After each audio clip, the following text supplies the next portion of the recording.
Hey everyone, it's Jason. Welcome to another unboxing for Marvel Legendary. This is an MCU box, so the live action. I was completely combinable with the illustrated versions, but I love that they're making more stuff for the cinematic universe, so you can basically now play with. There's more than enough different sets out there now to be able to just play with the cinematic if you want. So this one is combining Ant-Man and the Wasp, and Ant-Man and the Wasp Quantumania. So all three films. So there's a couple of characters and groups from each. It is a deluxe set, so usually these smaller boxes typically had 5 characters. The deluxe ones give you more. We have 8 instead, and we have 3 villains. So instead of 5 characters and 2 villains, we have 8 characters and 3 villains plus 3 different henchman groups as well. So it's giving you quite a big bang. There's plenty of new mechanics in this set as well. So hopefully, like, lots of times we'll see them cross over, so something might appear in an MCU one, and they'll eventually appear in the other one. So let's go ahead and jump into what some of these are. So first off, we have Heist. So Scott Lang's Heist are highlights of the movies, represented by his new keyword. Some cards say things like, Heist, you get +2 recruit. Once per turn, if you have any heroes with Heist abilities, or have fought any enemies with the Heist ability, you may attempt to Heist. If you do this, first assemble your crew. Count the number of different non-zero characters you have, so you're not starting characters, amongst all your heroes this turn. This is your Heist count. Then try to outfox the guards. Reveal the top card of the villain deck and check each printed VP. If your Heist count is higher, your Heist work, use all Heist effects on heroes you played and enemies you fought this turn. If your Heist count is tied, it all went sideways, you better escape, nothing happens. If your Heist count is lower, your crew got caught, you gain a wound. You can only have attempt to heist once per turn, no matter the outcome. If you succeed in the heist, do all the heist effects before moving on to playing more heroes or recruiting any other fighting types or anything else. After all your heist attempts per turn, if you draw additional cards with heist, you don't get to use them. Yeah, so this is kind of a neat effect because it's like, so as you play, so if you play 2 cards with heist and you're like, I'm gonna gamble. Let's say I have Ant-Man and Wasp, right? And they both have heist. We're gonna jump in. We're gonna try and do this, and you reveal a card with 2. You get to use both of their abilities. So earlier on, it might not be as big of a risk. Later on, when you start being able to play 5, 6, 7 cards, it's not going to be as big of an issue. Because I think like typically the highest VP is probably only like 4 or 5. Yeah, so once you probably get over 4 or 5, probably say if you have 4 heist characters out, or you have 4 characters out, it doesn't matter if the characters that you have are heist or not, as long as you have at least 4 zero characters, you're pretty much going to complete it every time. But again, it's going to take a little while, so you're not going to be performing heist very often on turn 1 or 2, unless you have a way of revealing the top tech. It's a neat little ability. We have Double Cross. Double Cross, each player means each player reveals their hand and discards one of their highest cost doubles, a card that has the same cost as any other card in your hand. So the cost of your hand are 0, 0, 4, 4, 4, and 6. You must discard one of your 4 cost cards. So very simple. You're just going to have some characters that might be allies, so they might just be something that's a really good card, or cheap card that has a good effect, but it's going to double cross you. There are a higher variety of card costs per hero, not really an ability, but this is something they started doing in some sets. So instead of the normal common, uncommon, rare, which is 5, 5, 3, and 1, they have 3 commons at 3 cards each, 2 uncommons at 2 cards each, and 1 rare. So it just gives you more different of each one. And they like to do this, I think, in some of these, especially MCU sets, because they're not going to be coming back to these characters again. So they're trying to get the most bang for their buck for how often they've been around. We have Explore, brand new keyword here as well. So this is represented by a new Explore keyword. Some cards say things like Range Explore. You get plus attack equal to the found hero's printed attack. Explore means put a hero from the HQ on the bottom of the hero deck. Reveal the top 2 cards of the hero deck and choose which one to refill the empty slot. Put the other one back on the bottom of the deck. So this is kind of a neat idea because it's random. You don't know what you're going to get exactly. But it's also going to let you refresh your HQ a little bit. Like, hey, it's getting kind of stale. We don't want this card. It's a way for you to get rid of it, put something new up, but you also potentially gain a bonus. But then it's also going to be that difference of, for example, like this ability. Do you put the guy out that has the 4-cost attack, or the guy that's going to let you draw 2 cards but has no attack power? Which do you really need more? So it's kind of interesting. This is actually a really interesting new thing as well. Ambush schemes. Each villain group in this set includes an ambush scheme. They're shuffled into the villain deck alongside their villain groups as normal. When an ambush scheme is played from the villain deck, put it next to the normal scheme and do the ambush effect. For the rest of the game, whenever a scheme twist is played, do each scheme twist in any order. Each ambush scheme tells you a way to defeat it. If a second ambush scheme would be played from the villain deck, tail the new ambush scheme. So you can't have like 6 ambushes out, which is nice, but it is going to add like an extra twist because also now you have something else to deal with. We have Conqueror, which has been shown many times before in different sets. So a card will say something like Rooftop Conqueror and then a number like 2. Means this villain gets +2 attack while any villain is on that space. It doesn't have to specifically be that villain, just another one. But heroes can also get that, like Bridge Conqueror 1, meaning you'll get +1 attack if a villain is on the bridge. Just kind of neat. To, like, make locations matter. Transforming Masterminds, we've kind of seen this before as well. The always lead side will be up, but then Master Strike or Mastermind tactic occurs, it will tell you to transform the Mastermind. Meaning flip it over to the other side, but don't do that side effect on that one as well. But they might flip them back and forth. I think the Hulk set, where we're Hulk had him the first time, this one I think actually flips them back and forth a bunch more, where the Hulk one, that was like a permanent transformation. We've had size changing before. Just a reminder, so size changing covert means you can recruit this card for 2 less recruit if you played any covert cards this turn. Likewise, some villains may say size changing attack means you can fight this villain for 2 less for each if you played any attack cards this turn. Its size changing cost is only changed during the moment you're recruiting it, not at other times, and it's only 1 per thing. So, if I play 3 covert cards, I don't get -2 for each. I get -1 for the 1 covert.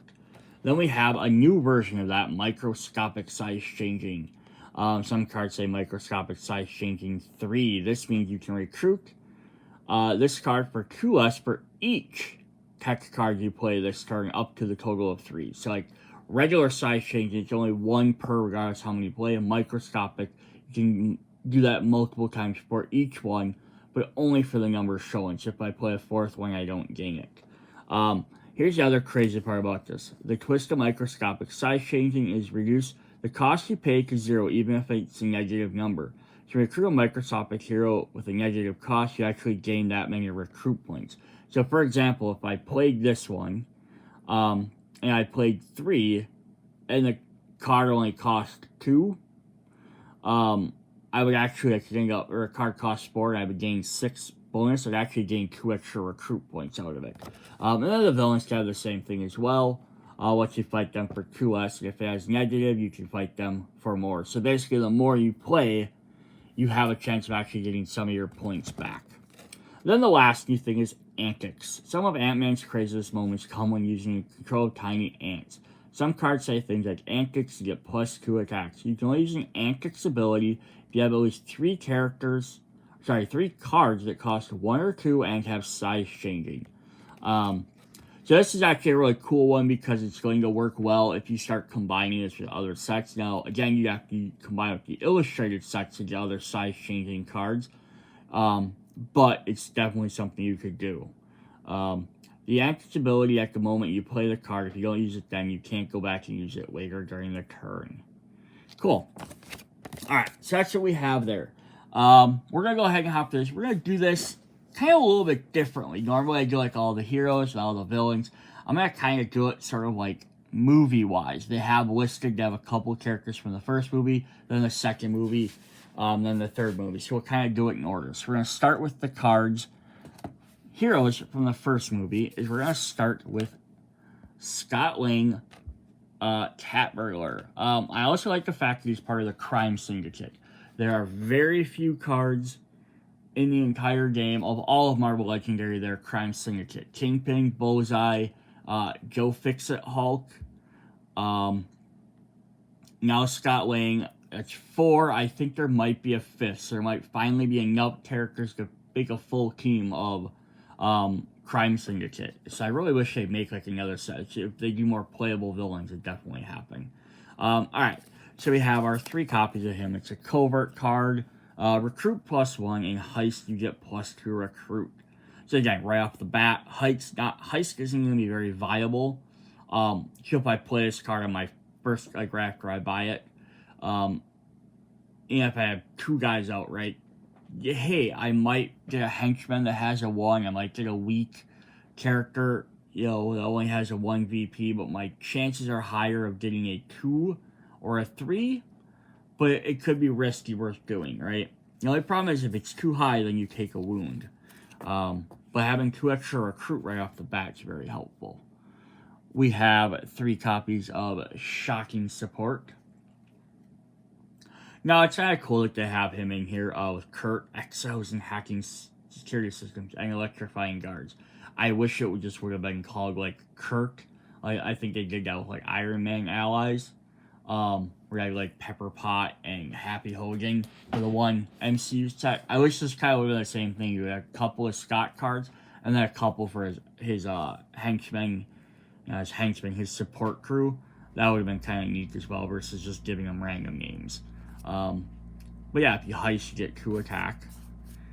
We have 3 copies of Ex-Con Security Van.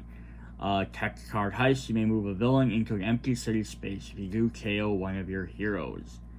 Yeah, this is kind of interesting because it could definitely help you get a guy to a certain spot. Maybe if a character has Conqueror, I think it's going to kind of tie in with that ability. Or to get a guy off of their Conqueror space. But the fact that the KO one of your heroes isn't bad because you can get rid of your base set cards. 2 copies of anything for Cassie. An Instinct. Whenever you gain a wound this turn, return that wound to the wound deck. Heist, rescue a bystander. So this is that risk reward.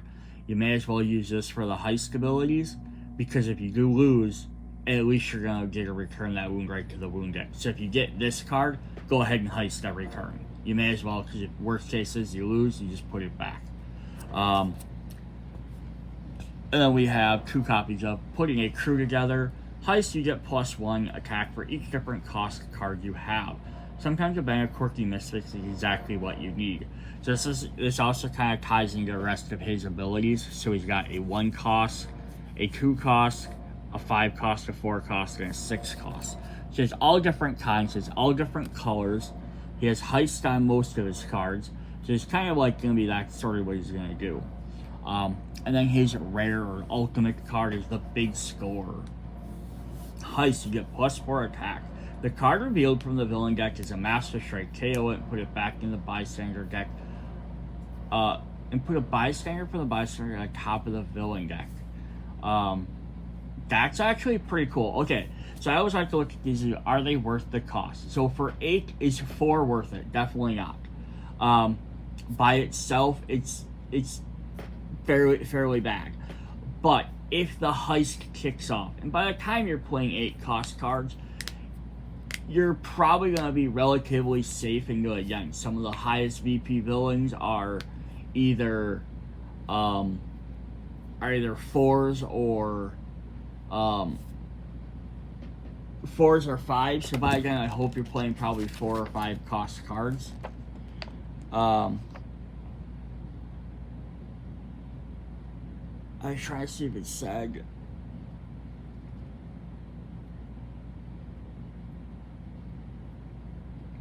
Yeah, it doesn't specifically say what you do for Master Strikes and Steam Twist, because they don't have a VP cost. I'm gonna guess they're counted as 0 and you automatically win. but then you know it's going to be that next card drawing. So yeah, so if you kick off Heist on this, 8 for 8 is pretty decent, but the fact is you can KO a Master Strike is really very good. I wish it was kind of like a second thing, so if it was revealed you get a KO Master Strike, and then a second line was put in Bystander from the top of the deck, you got both effects. But the fact is you only get to put the Bystander on there if it's a Master Strike. So it kind of limits. So it's a decent ability, but I think it could have been better. Alright, then we are going to look at some of our other cards that we got for Ant-Man. So we're going to look at, we have 2 copies of a Bystander. We have Young Cassie Lang. It says Rescue. You get plus to recruit, usable only to recruit a hero that costs 2 or less, or a hero with size changing. It's just kind of neat. Again, this could be a very cool card to just including like your overall everything. Because you have the ability to like use it with any other characters, get some small characters and stuff. Cool. Alright, our next Ant-Man character is our first villain, our mastermind, Darren Cross, who has Bank Conqueror 6, so if there's anyone in the bank, he now costs 6 more, which makes him 14, a little bit harder to beat. Always leads Cross Technologies and Master Strike. Darren Cross double crosses each player this turn, then he transforms. To double cross again would make you have to discard your highest duplicate card. Then when he transforms, so this is interesting because the transform mean they don't have an epic mastermind form. I kind of wish they would have also made epic versions of these cards as well. The transform would just added an extra one. That's the only downside to them. So we have microscopic size changing, so he has 12 to begin with, but you can reduce it by 4 by playing 2 tech cards. Master Strike. Each player discards a instant hero or size change hero from, or gains a wound. Yellow Jacket transforms. So that's kind of cool. He'd be flipping back and forth. So sometimes he might be 12 with a possibility of dropping it down to 8. Otherwise, he might be 8 with a possibility of jumping back up to 14. So it's going to be kind of very variable on when you can defeat him. Alright, his tactics are Steel Pin Particles. Fight each other player shuffles a covert, tech, or size changing card from their hand or discard pile into the hero deck. He transforms. Protect my investments. If the bank is empty, each other player chooses a villain worth 2 VP or more from their victory pile. Choose one of those villains to enter the bank, which then gives him the Conqueror ability. Shrinking my research budget. Fight each hero, and each hero currently HQ has no size changing ability, gain size changing for one of its hero classes. It makes everything easier to buy. That's kind of nice. And Corporate Raider. Fight KO one of your heroes with a recruit icon. If the bank is empty, move a villain to the bank. Very neat. So you're going to really be playing against that size changing ability. So again, that's going to work with a lot of characters in this set. Alright, for his villain group, we have Cross Technologies. We're going to start with 2 copies of the Hydra Arms Dealer. Fight, you get 2 recruit, usable only to recruit heroes with an attack icon. Just imagine what Hydra could do with shrinking technology. 2 copies of Shrink Experiments as size changing. And fight, when a hero in the HQ loses all size changing abilities and gains size changing tech till this turn. Interesting. 2 copies of Cross's Security Detail. When the backside of the Mastermind card is face up, this villain gets +2 attack and escape. Each player discards a card. Fight, KO one of your heroes. Ooh, that's even worse because now he's going to make the Yellow Jacket version even harder. Then we have 1 copy of Yellow Jacket Prototype, microscopic size changing, so it has 4 instants. Ambush. Each player reveals an instant hero or gains a wound, same effect. So this is normally 9, and if you play 4 instinct cards, it reduces it by 2 for each, so 2, 4, 6, 8. So you basically make this cost 1 if you shrink down enough to fight it at that level. That's kind of the idea of it. Like, it's hard to hit because it's so small at 9, but every time you shrink a little bit smaller, you're going to get closer to its size so you can hit it easier. And then we have the ambush scheme. Take over PIM technologies. Ambush, the scheme captures bystanders equal to the number of players plus 1 as PIM tech scientists. Special rule, once per turn you may pay 3 to discard a card with size changing, or discard a card with size changing. If you do, rescue a PIM tech scientist and draw a card. If you rescue the last scientist, defeat this scheme. Twist, this captures another PIM tech scientist, then if it has 3 or more scientists, each player discards a card. So that's kind of fun because it's not like game ruining, but it is also going to distract you enough. Because if I have the extra 3, or if I don't have a size changing card I need to play, you can always just play one, like either pay your 3 or discard 1 card if you don't really need it. Just to at least get it, and all you can keep doing is just get it below 3, and then just kind of ignore it until you have to deal with it. Because it's not actively hurting you. But again, it's something that is going to distract you. It'd be kind of neat if the scientists had a rescue effect, right? Would have been like, oh, then they have the effect that says size change tech, like one of your, like one hero in the HQ, right? That would have been kind of neat as well. Now, there are no regular schemes that are specifically geared towards Ant-Man, so we're going to jump into the Ant-Man and Wasp. And we're going to start with our titular hero, Ant-Man. So we have 3 copies of Ant-Man. And now, not every single card in these sets is going to be specifically from one movie. Some are going to have characters from both. Sometimes just breaking them up as I can. And some scenes will be from, this might have been from the first Ant-Man too, right?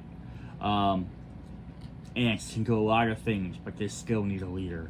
So we have Hitch or Ride, size changing covert. Antics, you get +2 recruit.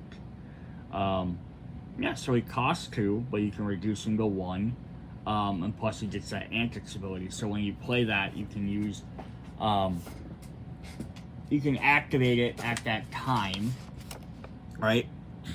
You get card Antics ability only if you have at least 3 cards that cost 1 or 2 are size changing. It counts as itself. So like if there's a first card I played, it wouldn't matter. If there's a second card, it wouldn't matter. I have to do the third card I played. But it's kind of rewarding you for playing these smaller level cards. Just kind of cool. So we have 3 copies of Look Out for the Little Guy. This is from Quantumania, but he has size changing strength to reveal the top card of your deck. If it's a strength or a size changing, draw it. This will help you get your size changing cards out a little bit quicker. We have 3 copies of Shrink Away, size changing covert, and if you play a covert, all villains and masterminds get -1 attack this turn. Even the microscopic quantum realm, some things can always get smaller. Neat. Uncommons here, we have 2 copies of Bug Swarm, microscopic size changing for 3. Antics, you may KO a card from your hand or discard pile. Many minds, one purpose. So again, this is where microscopic size change get really interesting. So it normally costs 5. You play 3 strength cards, it costs, you reduce it by 6, right? Which means it'd be -1. So you actually get 1 recruit point back for playing this. If you play 3 other strength cards, you can actually play this card, or buy this card for +1 recruit points. So you're basically buying it for 5 and you're getting 1 back. So that's pretty cool. It's pretty fun. Like, they're not going to all be free, but that'd definitely be helpful. 2 copies of Tiny Little Risk, microscopic size changing for 3 covert. Heist, draw 2 cards. He's a micrometer cow. What could go wrong? Yeah, this should just be free if you paid for it for 6, but you use this as part of your heist. And then his ultimate card, he becomes Giant Man. Microscopic size changing for 5 strength cards. You get +1 for each card you play this turn that's strength or has size changing. So it normally costs 9 for 6. So 9's a little bit higher than most of the cards. Either 7 or 8, but it costs for 6. So if we just look at that by itself, not very good, right? It's okay, but it's not the best. But +1 for each card you play that has strength or size changing. The fact is that there's going to be a lot of stuff in this game that's size changing, so in this set, very helpful. If you're just using it like with the other Ant-Man cards, size changing or strength, size changing, and size changing strength. So if you're just using the Ant-Man stuff, just buying his, it could be very, very, very powerful, right? Well, it's all going to depend on how many extra ones you play. So this could be 7, could be 8, could be 14, could be 15. Like, it can be depending on how, if you draw extra cards and you play stuff. You're assuming you only have 4 other cards in your hand. At most, it's 10 for 9. That's still not bad. But it's also the fact, though, that 9 can get reduced significantly. We have 2, 4, 6, 8, 10. So you can actually make it free with +1. So that's the only reason I can maybe kind of look at that cost and be like, it's not so bad. Because even again, if you only reduce it by 2, and you make it a 5, 5 for 6 is very good with the potential ability. So for the cost to buy this, for how cheap you could potentially get it, this is actually a very good card. And for how high it can go, because it could potentially go super high if you're only buying size changing or strength cards. This could get very powerful. She's pretty cool. Alright, our next hero is the Wasp. So we have 3 copies of Flitting Sting, which is our first range card, I believe we have total. +1 recruit and +1 attack, size changing, blue. If you play blue, you get +1 attack and +1 recruit. Hope Van Dyne's suit looks a lot like Scott, except hers can fly and has blasters. And then we have 3 copies of Master Physicist. 2 recruit, size changing tech. You get +1 recruit for each other card with a plus symbol in its recruit icon. I don't know if I've ever seen that before. In all the sets. So that's actually pretty cool because there's a lot of cards that have that. Yeah, so again, that for 4 or potentially 2 to buy, depending on how you play it, this could be a very powerful card.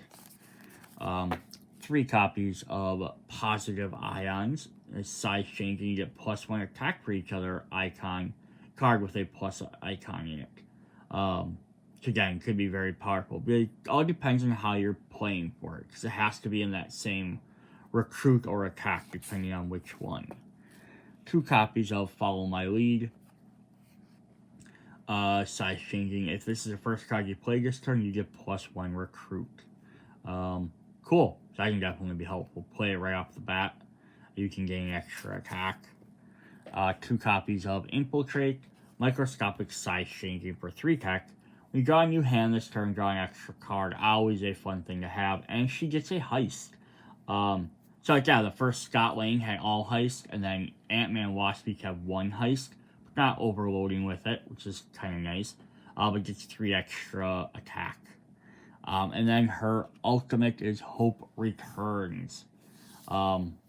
Microscopic size changing, has 5 range. You get +1 recruit for each other card you have with a plus symbol in its recruit icon, and +1 attack for each other one with an attack icon.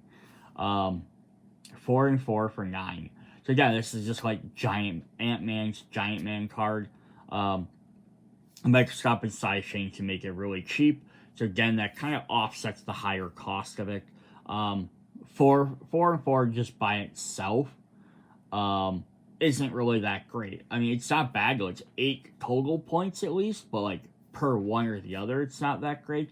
But the fact is, you can kind of like Ant-Man, you can essentially like boost this up very high. If you play 4 other cards with either a recruit or an attack, you can have 8 of each. 8 for 9 is actually really good. But again, I don't think she has, like, if you play something like this, then you get 1 for each, right? So then you'd actually, And there's going to be other cards I can guarantee they're going to have those symbols. If not in this set, definitely in other sets as well. So you could potentially have both of these up to like 8, 9, 10 very easily. So definitely a really good card. Alright, we got one more hero listed on our Ant-Man and Wasp, even though I think she spends a lot more time in Quantum Realm, or Quantumania. But we have Janet Van Dyne. Search for Peace. She has no team. So Wasp and Ant-Man were both Avengers. And then, yeah, Scott was the Crime Syndicate. Explorer, you get plus recruit equal to the found heroes printed recruit. So again, this is going to be an interesting ability because, yeah, it's going to let you refresh your hero deck, your HQ. You get to pick which one. So at the time of playing her, you get 2 recruit. You have to decide. You draw another character. Do you want like the 2, 3, or 4 recruit from the one guy, or do you want the other guy out that might have a different ability you could use better? Very interesting. Just, might just be situational on how that plays. 3 copies of Prepare for War. Explore, you get plus attack equal to the attack sprint. Until Kane's answers provided more than she bargained for. Yeah, so it's kind of cool though. They've got us for most of the characters so far. They have ability that does for recruit and then ability that does for attack. 3 copies of Wasp of Another Generation. So that's neat. Her old outfit. She has a skirt on. Size changing and explore. You get plus 1 attack for each time you explore this turn. Years before the Avengers, Hank Pym and Janet were Ant-Man and the Wasp. Yeah, this could potentially be a good one. So far, we already went through 3 other characters and know how to explore. So I have to hope that some of the other characters have it. And being that this is a brand new keyword, because the game, it's not going to be compatible with other characters yet. So once other sets from the Marvel Legendary add Explore, this will actually become a lot better ability. So you can play outside of just this set of cards. Not bad. 2 copies of Subatomic Size. Microscopic size changing. Draw a card, and for 2 covert, you get 2 attack. This one's okay. Basically, for 2, you get to draw a card, or essentially, if you play it later, you could get it for free. That's going to be the whole point of this. You can get lots of these cards for cheaper or for free, so they can offset some of their abilities. But if we just look at the ability, drawing a card, okay. 2 attack, not bad, but you have to play 2 other cards before it. Could get a little bit tricky. 2 copies of Quantum Contradiction. 4 and 4. When you would play this, put it on top of the hero deck or KO it. Interesting. Could quantum entanglement work across dimensions as well as space and time? Yeah, so this is an interesting card because with her Explore ability, is basically you could play this card, and then you could explore to get either the attack or recruit back the next turn with it right away, right?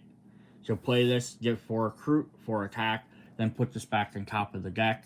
Play an explore card, explore for this card specifically, because it's there, and you have the option of getting either your 4 attack or 4 recruit depending on which explore card you played.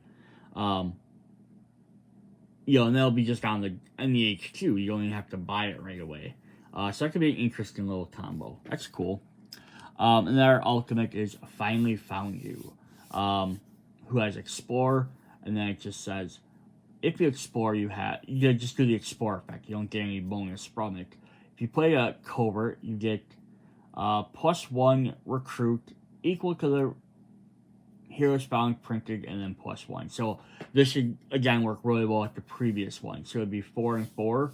If you explored the previous card, you'd have 4 and 4, so it'd be 8 and 8. Again, 8 for 4 and 4 is okay because it's still 8 for 8 points technically. The Explore ability is going to at least definitely let you at least swap in a new card. In itself, it doesn't do anything. The whole kicker is having the Covert. But I'd rather have, I guess, a Covert than a team ability, because then I can mix it with other decks. And most of her cards are covert, right? Half covert, half range. And then imagine even combining this again with like Hope's card, where you could play if you played this first, you could explore potentially getting a bunch, and then also play her and get that 4/4 with her ability as well. It's just kind of an interesting combination between the two. Alright, we have another Ant-Man and Wasp character. We have the Ant Army, 3 copies of Up the Ante. Heist, draw a card. Flying on Ant back is quite a gamble. 1 cost for 1 attack. No team abilities. That's alright. But Heist to draw a card. So in itself, it doesn't really do a whole lot, but 1 cost cards are always great to have. And then the Heist ability is kind of neat too. The thing I'd also love about this is I wish there was 4 copies of this, or 5 copies like the original instead of 3. Just because I like to, when I make my own games, I like to house ruling that I put 1 extra card in every deck to start with, other than just the shield starting cards. And this would have been a fun one. It's a 1 cost card. In itself, it does 1 attack. Just gives everyone 1 extra attack, which wouldn't have been a bad thing. No team ability to worry about. And then Heist, if you decided to Heist, you could draw a card, but again, you're not going to be able to Heist on turn 1.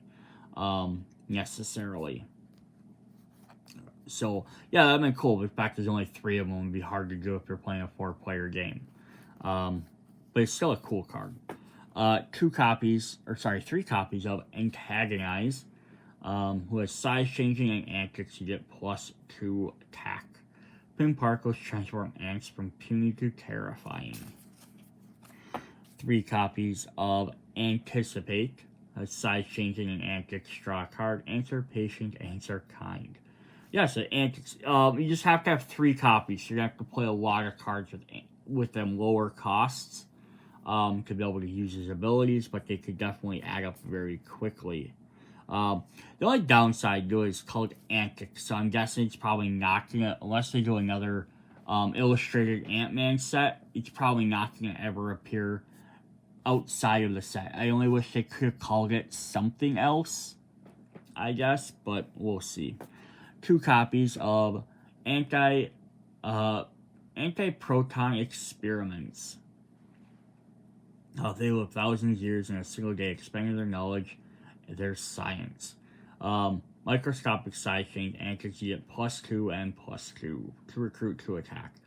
Since antics cards are very small, regular effects are going to gain their bonus from doing the antics. So if you're going to play the Ant Army cards, you're going to want to amass a bunch of cards and play a bunch of cards in 1 turn. 2 copies of Anti-Tank Weapons. Microscopic size change for 3. Play attack, you get +3 attack. Civilization will be judged by the quality of its giant mecha. And then the ultimate card is Revolutionary Anthem. Microscopic size change with 5 tech. So you've had 1 for tech, 1 for range, and 1 for strength. So I'm guessing we're going to have microscopic, big 1 for each color. Antics, you get +2, or Heist, and Heist, rather, you don't have to do an or. You get +2 attack. If the card revealed as a villain is from a Steam quest, you get another 2, and you may shuffle that deck. That's cool, so you have a way to get around, like, Scott's card allowed him to get around the Master Strike, just to let you get around the Steam quest. Again, 4 for 9 of in itself, not bad. By the time you're playing this, you should probably get that Heist without an issue. I would imagine most of the time. So you get +2, so 6 for 9.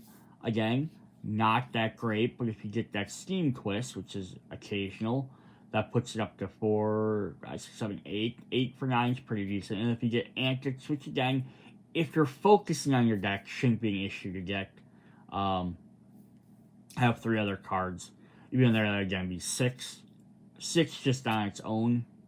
So yeah, it's a decent card, right? Because again, you can get it for really cheap. You can potentially get it boost it up a bunch if you do the right conditions, but I think it's not going to be the best card, just because you have so many limiting factors of what you can do, because you have to have the certain number of cards. You have to have Heist, which means you have to have so many non-zero cards.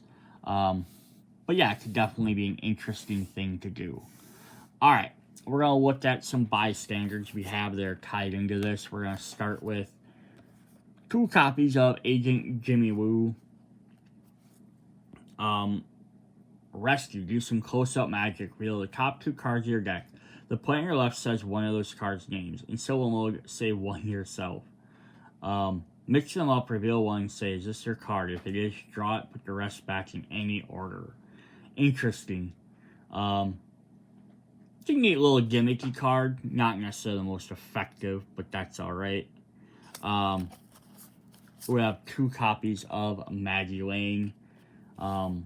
Rescue may return a card that costs up to 2 or less from your discard pile to your hand. That's a fun effect. And then we have, I love the little connected artwork there. I'll line it up. Kind of someone like that. But we have Officer Jim Paxton. Rescue may defeat a henchman. That's fun. Just straight up defeat a henchman. The other thing that's bummer about bystanders is because they hit, their effects are instantaneous. I almost wish, like if you got a bystander, you put them, like, on the table, and then you could use their effects when you wanted to. If you don't use them, you don't gain the victory points, so they're not in your victory pile for purposes of whatever they would need to be there for. But, yeah, it would... And then maybe also have a thing, like, if for some reason a villain ever escapes, discard all bystanders you have. So if, like, you wait too long to spend them, and a villain escapes, you have to discard all your bystanders as well. That would kind of been a neater way, because you would have had options to use when they might have been better. Otherwise, sometimes you're like, oh, I would like to defeat this villain to rescue that bystander, but there's no henchman out, so do I want to do that? Or there's no recruit points, so do I want to do that yet? And you kind of skip defeating villains because you're trying to use that bystander effect as well. Or you just have to do it because you have to defeat them. That bystander is wasted. So that'd be kind of an interesting gameplay thing to do. Alright, our next mastermind is Ghost, Master Thief. Always leads Ghost Chasers. She is 8 to attack. Ghost gets +1 attack for each different cost amongst her kidnapped victims. Will this size space up and recruit cards from her kidnapped victims in any order, spending 2 extra for each. Interesting. It's +1 for attack for each different cost amongst her kidnapped victims. You may recruit cards from her kidnapped victims by spending 2 recruit for each. Okay, you can recruit. My brain was like not understanding that. You can recruit them, so basically you can get rid of her kidnapped victims by buying them. Master Strike. Each player reveals a instant hero or discards 2 cards with a recruit from their hand, transform Ghost. I wish they would have had her in her full costume. Would have been a little bit more neat. Ghost Intangible. You can't fight Ghost unless you made at least 6 recruit this turn. Master Strike. Each player discards a covert hero or puts a non-gray hero from their hand or discard pile next to Ghost as a kidnapped villain. Transform her. So yeah, her Master Strike 6 is going to steal your guys, and then when she flips over, this side's a lot harder to defeat, and then her other side makes them harder too, because she'll make you discard your recruit icons, so you can't use them as much. Interesting. Elaborate Rescue Plan. Fight. You may choose a player to gain one of Ghost's kidnapped victims. Transform. Draining Quantum Energy Chamber. Fight. Each other player reveals their hand and tails one of their cards that shares a hero class with any of Ghost's kidnapped victims. Ooh, that could really be bad. A Nightmarish Wraith. Fight. Each other player puts a non-gray hero from their discard pile next to Ghost as a kidnapped victim. And Shadowy Abduction. Put a highest cost hero from the HQ next to Ghost as a kidnapped victim.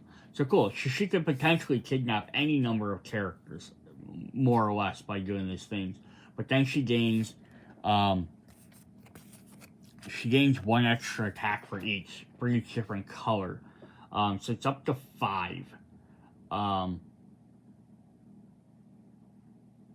yeah, well, she's at 5. So it's 8, 9, 10, 11, 12, 13. Yeah, so you can be a 13 cost, which can be very hard to defeat. Then she flips over. Again, her cost is going to drop way down. So it drops down to, it's just down to 6. It's not 6 plus, so she doesn't get a bonus from them. But you have to have at least 6 recruits, so that's going to be a little bit harder to also pull off.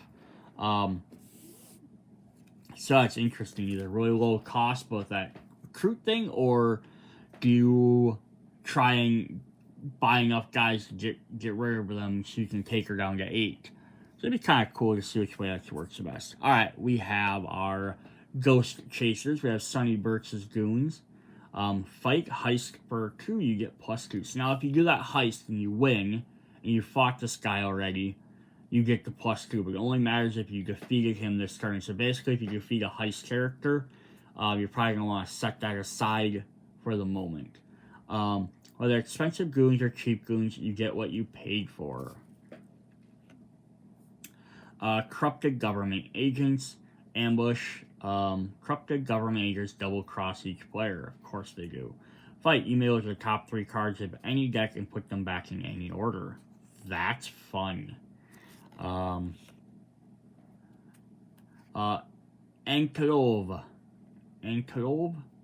Fight. Heist. You may tap to 2 of your heroes. We traffic in stolen technology, and we have killed many people. Nice, very interesting heist abilities on these characters. Utsmin with Truth Serum. With a top card of the hero deck and claim a hero class it has. Choose another player to guess truth or lie. They guess it right. They either KO that hero and choose a player to gain it, or choose a player to gain it. If they guess wrong, you decide what to do with that hero instead.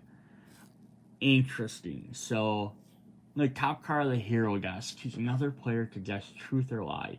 If they guess right, they either KO that hero or choose. So it's kind of interesting. If you're playing cooperative, like basically you're telling, little fun games like this are interesting, I guess, but it's kind of like, if I'm playing cooperative, like, I can get rid of the hero or I can give it to a player, right? That's how the card's going to work. It's just whether or not you're letting another player get the choice or whether you get to choose to do that. And so if you're playing cooperative, like, just pick one. I don't even know if you need to play the game necessarily. Interesting, though. Sunny Birch. Ambush, double crosses each player. Fight Heist. You may choose a player to gain a tech or ranged hero from the HQ. Quantum energy is the future. It's the next gold rush. Then we have Bill Foster here. Dr. Bill Foster, I'm sorry. To fight Bill Foster, you must solve a math equation. Discard 3 cards such that the cost of 2 of them add up to the cost of the third. They can't all cost 0. Escape. Each player discards a card that costs 0. My brain hurts trying to read this. Again, this is like a weird little mini game. I kind of get the concept of it. I don't really like it personally. I don't like having to figure stuff out when I'm playing. To solve a math equation, discard 3 cards such that the cost of 2 of them adds up to the cost of the third. So that would be like, if I discard a 1 and a 1, my third card would have to be a 2. Or if I discard a 2 and a 4, my third card would have to be 6. Once you do it, he's free to fight. But basically, you're going to have to stop and figure out what cards you have that you can do and afford to discard. It's interesting. That's alright. We have Goliath. His Goliath version is size changing. He has double cross when you ambush and fight. Goliath topples over, crushing another villain. You may defeat a villain that has 4 attack or less in adjacent city space. That's fun. Alright, then we have our ambush here. High speed car chase. Ambush Stack 2 cards from the wound deck next to the scheme as dangerous stunts. There's a villain in the streets, add 2 dangerous stunts. Then if there's 5 stunts, there's a car crash. Each player gains 1 of the stunts as a wound. Kill the rest of the stunts and this scheme. Otherwise, return dangerous stunts to the wound deck, or a dangerous stunt to the wound deck. If there are still stunts here, move a villain to the streets. If there aren't any stunts, defeat this scheme. Okay, so interesting. So it starts with 2. There's a villain in the streets. You add 2 more to the stunt. And then if there was 5, each player gains 1 stunt. So there's going to be at least 5, so you can pass out 1 to each of the 4 players playing the game. And then you get rid of it. Otherwise, if there are no villain in the streets, just return a dangerous stunt to the wound deck. If there are still stunts here, then move a villain to the streets, just hoping you'll put a villain in the street for the next time. Interesting. So again, this is kind of like the other one where it potentially, like, as you get it, there's not really much you can do to actually avoid this or affect this one. You just kind of gotta let it happen. The only thing you can do is, there's a villain in the streets, take care of them first, just so you don't potentially gain a wound. Or it might move a villain to the streets, which also could push guys. So as long as you keep the streets clean, this card won't affect you. So it's a minor little scheme. It's kind of a fun little addition. I hope they do kind of more things like this. Alright, then we have our first henchman group, so there's 10 copies of it. We have Tardigrade. Microscopic size changing for 3 and fight KO one of your heroes. So most villains cost 3. This one costs 4 to fight, but it could potentially give you 2 extra to play if you pay enough stuff. Very cool. Very cool. I could definitely, like, would I want to necessarily, like, replace this with, like, my mainstay of, like, usually I use hand ninjas or the sentinels as, like, my basic one? Not necessarily, because you have to KO one of your heroes, and it could cost 4. Where sentinels is just 3, and it KOs one of your heroes. This, could potentially cost less, but only if you really include enough blue cards. So that'd be interesting. Alright, back to the heroes. We're going to jump into the quantum realm with Quantumania. We have 3 mystics. These are freedom fighters.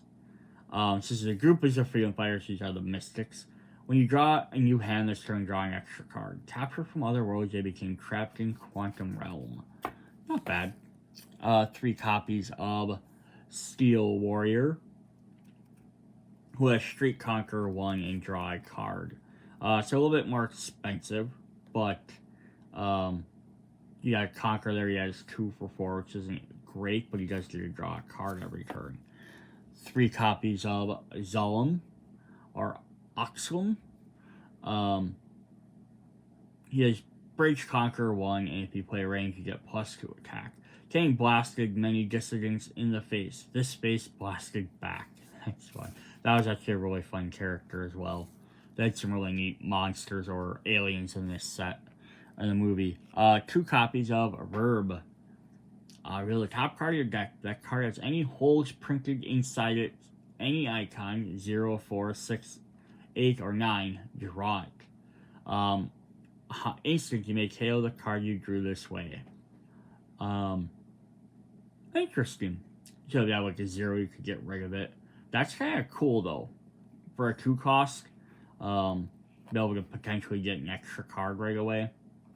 Again, I could maybe even see this as, like I said, that Ant-Man card. This could be a card I could potentially have seen giving to everybody. Because it's at least bare minimum, it's a 1 cost attack, right? For 2. Otherwise, you potentially draw a card. So early on, you're probably going to get a free draw of your 0 cards. Then later, as your deck kind of builds up a bit, you might not get it as often, but you could potentially KO some of the smaller cards too. We have 2 copies of Quaz. 2 and 2. So it says choose a attack or recruit, then explore. You get the printed value of the icon you choose for the found hero. That's kind of neat. That worked well with Janek. And then their ultimate, Freedom Forever. Explore.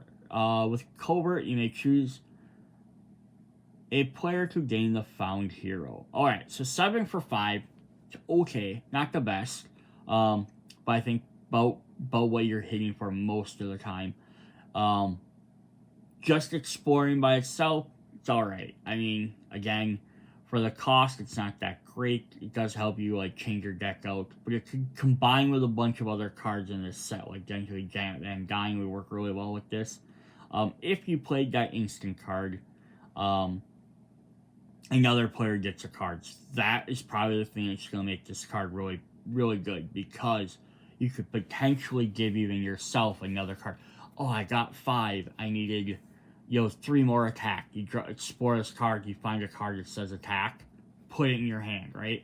Or another card says draw a card. You could do that. As long as you played an instant card before this, you could then basically dictate what your other card you get. Now, or you could be like, I already have enough stuff to do stuff this turn. You could boost up another player for their turn. So that's definitely cool. I like that one. 3 copies of, so we have Gentora from the Quantum Realm. Take the high ground. Bridge Conqueror. If there are no villains on the rooftop, draw a card. Interesting. So she conquers the bridge, but she also does stuff with the rooftop. So she's going to be interesting if she plays around with the spaces. We have 3 copies of Hit and Run. You may move a villain to an adjacent city space. If another villain is already there, swap them. So neat. So this would work really well with her previous card, right? So move a villain to an adjacent space. You can move a villain from the rooftops, potentially off the rooftops, so that way you get to draw a card, or move someone to the bridge to gain that bonus as well. And if you have played another yellow card, you get double extra to recruit. 3 copies of Unite the Oppressed. Sewer Conqueror 2. Getting smashed down, they have into the Quantum Realm. Gentora lifted them up. Sorry, I added a word in there. Yeah. So far she can deal with the bridge, the sewers, and the roof. So she's getting options everywhere. We have 2 copies of Find Your Courage. Explore. If the found hero is an instinct or has no team icon, gain 2 recruits. So this will work really well with the Freedom Fighters, right? So the instinct combining with the instinct for the Freedom Fighters, plus the Explorer, plus it had no team icon, plus Janet also had no team icon. So basically, if you play those 3 together, they're going to work really well as a team. And the same thing, I feel like if you played Ant-Man, Wasp, and Antics, or the Ant Army together, they're going to work real well. So there's little micro teams in there. So 3 and 3. So you kind of get some options here. Scott kind of goes well with the first bunch. We have 2 copies of Lead Powerful Allies. Explore, you get attack equal to the found hero's cost. Applying or allying with Scott, casting the Antics getting Victoria's army the punch it needed. It's a strength card, it says punch. Her ultimate, Conquer the Conqueror. Bridge Conqueror 1. You get +1 attack for each villain with 4 VIP or more, and each Mastermind tactic in your pile. Alright, so 7 for 5. Again, not bad. We just saw like the last guys, not terrible. Bridge Conqueror 1, she gains an extra 2 for someone being on there, so that puts up to 7 for 7. So that's pretty good as well. +1 for each villain of 4 or more. So as the game goes on, this card's only going to get better. Which I love the idea of that. On paper, the downside is most of the times I play this game, when I get the ultimate card, I get to play it once, maybe twice. Because usually your deck's not thin enough to get multiple copies, to play it multiple times over and over and over. Because there's not a lot of ways to remove cards. So that could potentially be very powerful.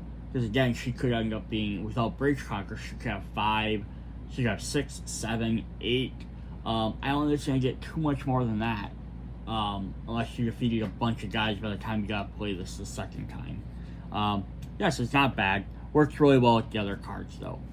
Our last hero, and sorry this video is going so long, there's a lot of content. Yeah, there's a lot of content, a lot of different characters. I just didn't want to break it into 2 videos. So we have this, and we have the last bunch of villains. and henchmen and stuff. So we have Cassie Lane, start small. Size changing, you must discard this card. To play this card, you must discard a card. Then if you have a villain in your victory power with 2 or less, draw a card. Interesting.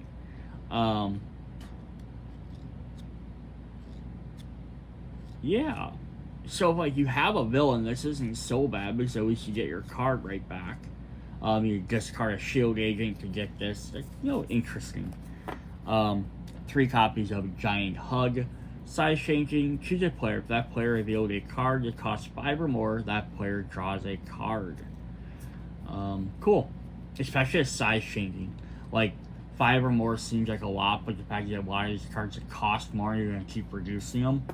Very cool. It'd be interesting to definitely see how this set works with the illustrated Ant-Man set. Colossal Stomp, size changing. Strength, if you play Strength, defeat a villain worth 2 or less. Strong, bully the weak, she gets a whole lot stronger. So she's gonna be taking all your weak villains, which is kind of cool, right? I don't know if I've seen too many guys that just straight up does. She's just like, I'm taking out henchmen left and right. Everyone else can deal with the bigger guys. 2 copies of Quantum Beacon, microscopic size change for 3 tech. Play a tech, reveal the top card of the villain deck. If he's a bystander, rescue it. If he's a villain worth 2 VP or less, you may fight it this turn. If you rescue or defeat that card, don't play a card from the villain deck next turn. Oh, that is fun. Right, it's going to be very, very it's not going to hit every time because it has to be a bystander or a weaker character. But if you do, the fact that you just stop the flow of the villain deck for a turn is very cool. 2 copies of Alluring from the Past, microscopic size changing for 3 strength. Play a strength to make fight. Do the fight effect of a villain your victory power 2 or less. Ooh, that's really cool. I really like this character. Getting to play around, getting to use them fight effects a bunch more. And their ultimate, Inspire Revolution. Microscopic size change just 5 for strength. So I think that's all. It's 4 of the 5 colors, right? We had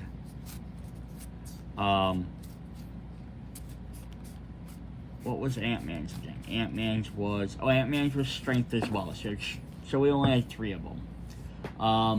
You get +1 attack for each villain here, worth 2 victory points or less in your victory pile. So again, 5 for 9 of it in itself is terrible, right? It's not really that good. We looked at 5 for 7 being pretty decent. 5 for 9 is bad. But the fact, again, she has size changing.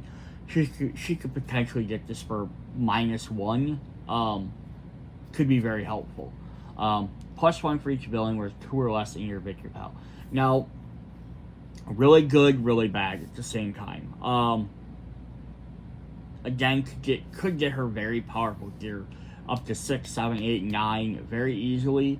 Especially with all her other cards that deal with taking out the henchmen. The only thing it has to be, though, is that if someone's playing with her cards and they know they're going to take this, this kind of runs into that thing of like, you're almost going to have someone going to be playing a lot of Cassie Lane cards versus spreading over all different heroes. Because if they're going to keep buying her cards and they're just playing her stuff, then yeah, they're going to have, hey, I have her, I'm going to take out the henchmen, you guys just leave them to me. Right, she can get very powerful. But if you only take like 1 or 2 of her cards and you're not really focused on that, or other players are also taking them, then you're going to have less of a chance of doing this. So it's a really cool ability. And with her other cards, it makes her a really neat character. But again, if somebody else is picking up her cards as well, it doesn't help you as much. Interesting. Alright, so we're going to jump into our final mastermind. We have King, the Quantum Conqueror. So this guy is crazy, right? He has 11 attack to defeat. Starts with Rooftop Conqueror 3, Streets Conqueror 3, and Bridge Conqueror 3. So it means he gains 3 attack for each villain in one of those areas. So that's potentially an additional 9, which makes him a 20. So he goes from being 11, which is fairly difficult, to 20, which is darn near impossible. He's like Thanos level. I think Thanos is 25. So like, he's one of the higher level characters up there. Again, you can get rid of those characters to make them cheaper, but that means you have to spend your attack defeating each one first. Always leads the Armada of Cain. Set aside the villains from the extra group as time variants. Interesting. He has Master Strike. Each player discards a strength hero or gains a wound. Put a random time variant villain face up in the multiverse space. Transform King. What is the multiverse space? We're gonna probably flip over and find out, right? Multiverse Conqueror 8. So he has 10 attacks here. Well, either side of King is spaced up. The multiverse is a space to his left that can hold multiple villains. You can fight them in any order, only while on this side of space up. Master Strike. If there are any villains in the villain strike or in the if there are any villains in the multiverse, each player gains a wound. Then a villain from the multiverse enters the space among the rooftops, streets, or bridge. Transform King. Okay, so this is kind of crazy, right? So he's 10. He puts a villain over there. He becomes an 18. So he's not as necessarily powerful as the other one. But since all the multiverse is one thing, he can have 4 or 5 guys in there. Or 2, 3, any amount. You have to defeat all of them to drop him back down to 10. Versus the other guys, you have to defeat one of the areas to drop him by 3 each time. And then you can pull these guys over to refill these spaces and boost or push. That's pretty cool, right? And then yeah, your timeline variant could also depend on how hard or difficult their abilities or what they're going to do. Because you fight them, you're going to have to fight them just like any other normal guy when they come in. That's pretty fun. Alright, Conqueror's Wrath. If there are any villains in the rooftop, streets, or bridge, this player gains a wound. If there are any villains in the multiverse, each player gains a wound. Ugh. Kane's Defiance. If any of the rooftop, streets, or bridge are empty, reveal the top card of the villain deck. If it is a villain and enters one of those spaces, put a random timeline variant villain face up in the multiverse. Stacking his deck. Awesome. The Time Spear. Each other player puts 2 cards from their hand to the bottom of their deck. You draw 2 cards. It's nice that you get 2 extra cards, but it does suck everyone else's cards now. It's gonna suck. Multiversal Engine Core. Kane double crosses each other player. Of course he would. A random timeline variant in the face of multiverse space. Interesting. Yeah, that's pretty crazy. Alright, let's look at his villains. We have the Armada of Cain. Troop Ships of Cain. Rooftop Conqueror 2. So, Ambush, a villain worth 2 or 3. Victory Punch, many Victory Pile enters the city. Oh boy. Resummoning, guys. It's always a mean thing. City Defense System. Street Conqueror 2. Ambush, each player reveals a ranger or gains a wound. Escape, the same effect. Quantum Knock Elite. Rooftop Conqueror 2, Street Conqueror 2, fight, KO 2 of your heroes. No emotion displayed, no mercy granted. These guys are difficult. It's kind of like they didn't make an epic mode for all the characters, so they made him extra hard.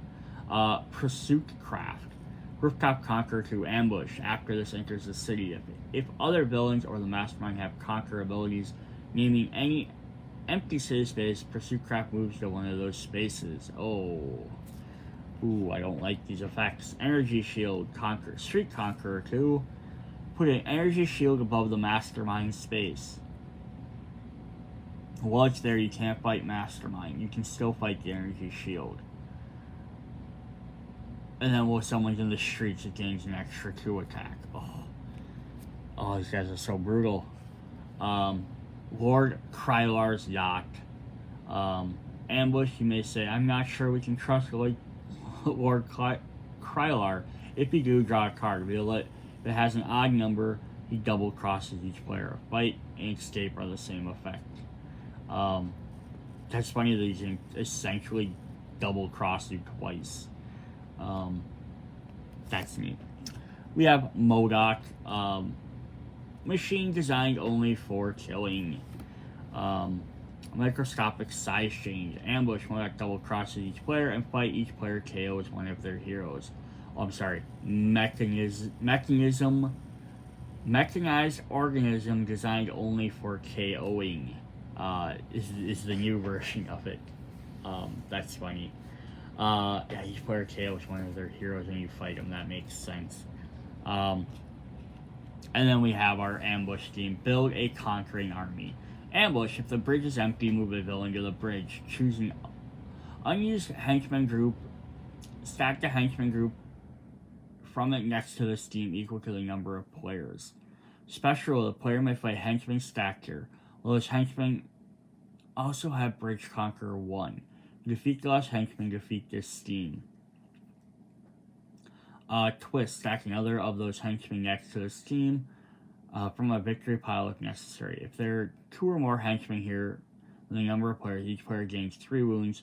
Of those henchmen, gains a wound. 3 of those henchmen enter the city. If you KO the steam,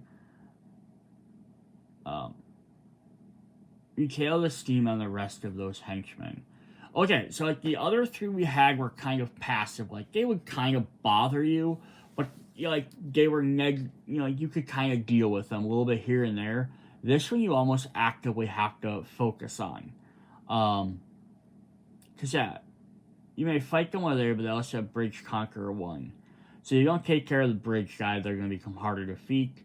You have to defeat the last one to take care of the steam. If not, every time you get a twist, you stack another one next to it. If there are 2 or more henchmen than the number of players, each player gains a wound and 3 of those enter the city. The problem was right there, because if it does kick off, a wound, sucks but not terrible, you can kind of deal with it.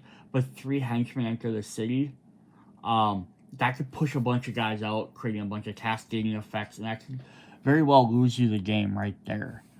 So that's kind of interesting. That one sucks. All of his stuff suck. All his armies suck. I hate all of them. We have a henchman group, Quantum Knots. So we saw the elite ones. These are the regular ones. Roof Conqueror 2, Street Conqueror 1, Fight KO over here. So normally 3, potentially 4. Sorry, normally 2, potentially 4. And they kind of go with them as well. We have another henchman villain here. We have the Quantum Hound. Fight, choose, recruit, or attack, then explore. If the following hero has the icon, KO one of your heroes. So this is again an interesting one though, right? Because you get explore, and now you get to decide which one, right? Hey, I'd like to KO one of my great green heroes. So you choose recruit, right? Oh, I got a recruit and a fight character. Alright, I'm gonna play the recruit hero so I can KO one of my gray heroes. Or you could choose fight, that way you don't have to KO it, right? You could get unlucky and choose recruit, and they're both recruit, and you don't have an option. So it's always something to at least keep in mind. So you don't want to risk it if you don't have a card you're willing to lose. Alright, we got one more one more villain group. This would kind of help because if you're playing King, you can play just the Quantum Realm characters. You have these guys. So you have Quantum Realm, Axiom Matrix.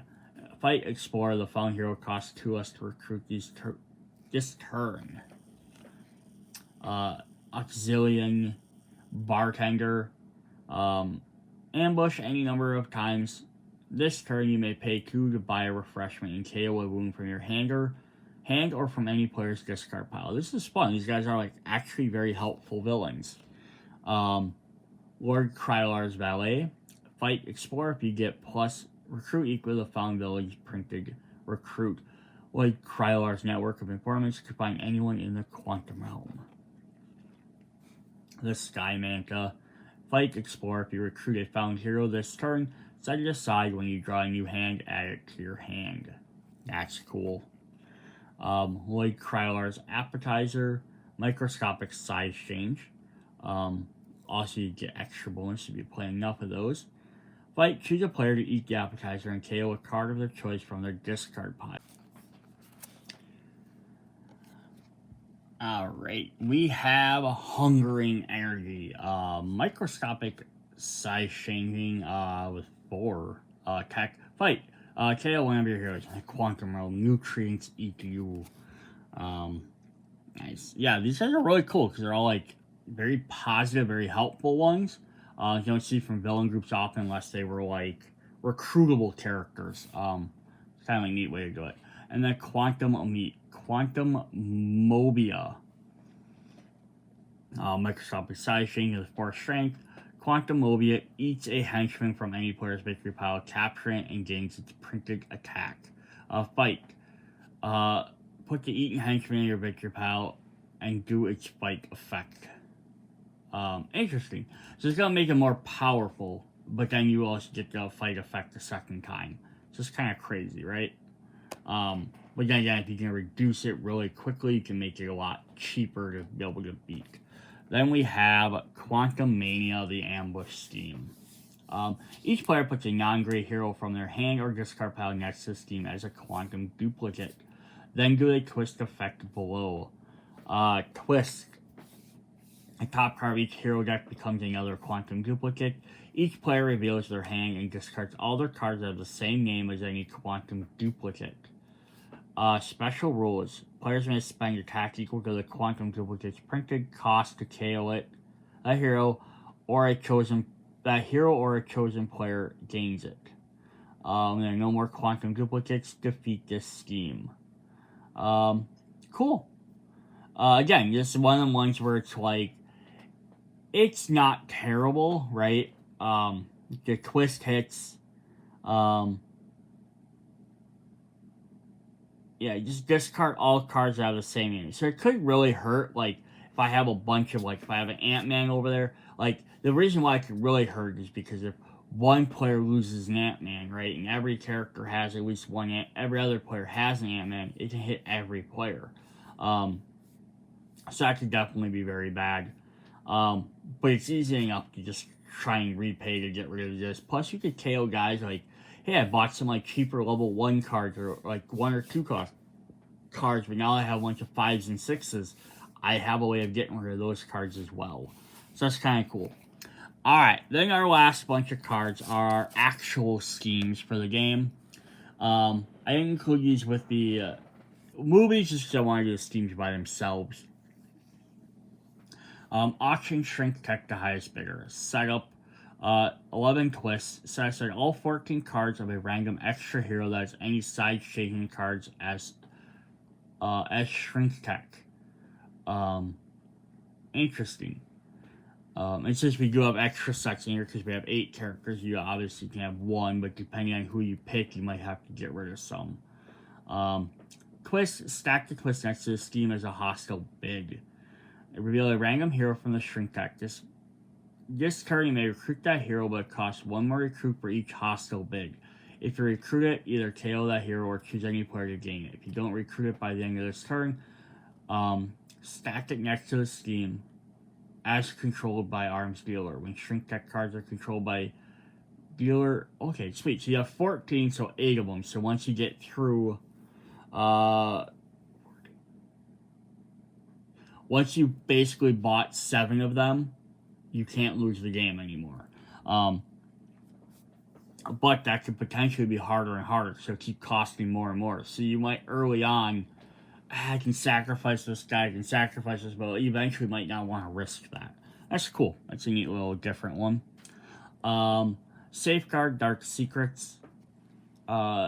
Twist 5. Stack this twist next to the Masterminds scheme as a secret, then play another card from the villain deck. Special, you have the ability Heist. You get +1 recruit, shuffle a secret next to the Mastermind into the villain deck. When the Mastermind has 5 secrets. Interesting. So there's only 5 twists, but you have to heist and win to put one of the secrets back in the deck. So you're constantly fighting against this. It's not necessarily super terrible, but you have to make sure you're actively working at it. Cool.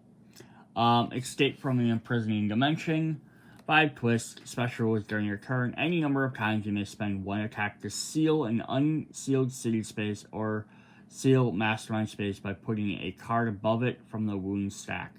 Twist. If any city space with a villain in it or mastermind space is not sealed, stack this twist next to the mastermind as discovered escape route. Otherwise, return 3 seals from the above spaces to the wound deck. Shuffle this twist into the villain deck and play another card from the villain deck. Evil wings and 3 escape routes have been discovered. Alright, this is a little bit. You may spend 1 attack to seal an unsealed city space. Okay, so basically you have to spend up to 6 to cover everything. If any space with a villain in it or a mastermind space is not sealed, stack this twist next to it. Otherwise, return 3 seals from the above spaces to the wound deck. So if any space with a villain in it or mastermind space is not sealed. So basically, you have to seal all, like you spend 6, right? Seal all of them. But if they're not sealed, then they discover a thing. If they are all sealed there's not anything available, you have to return 3. So you kind of always have to keep constantly trying to spend this to keep them sealed. Otherwise, you're going to keep constantly doing it. Interesting. So it's kind of like the other one. You have to keep constantly spending points instead of recruit. This one's attack. Interesting. Alright, and then finally we have Siphon Energy from the Quantum Realm. 9 twists. Set aside the Quantum Realm villain group as an extra group. Shuffle ambush theme into the villain deck. Twist. Stack this twist next to the mastermind as a quantum siphon. Put a random set aside quantum realm villain on the siphons. Do its ambush effect. If there is already a quantum realm villain on the siphons, KO it.